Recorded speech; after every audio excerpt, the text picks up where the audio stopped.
येणाऱ्या या विधानसभेच्या निवडणुकीला ना युत्या ना आघाड्या,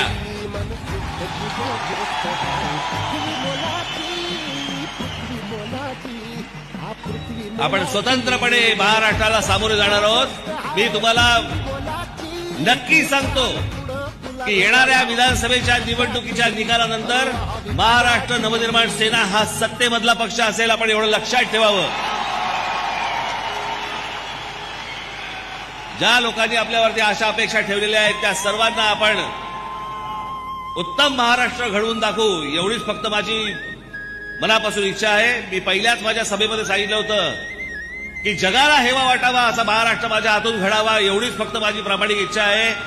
या राज्याची धुरा महाराष्ट्राने एकदा आमच्या हातामध्ये द्यावी एवढी एक विनंती करतो आणि आपल्या सर्वांची मी रजा घेतो। धन्यवाद।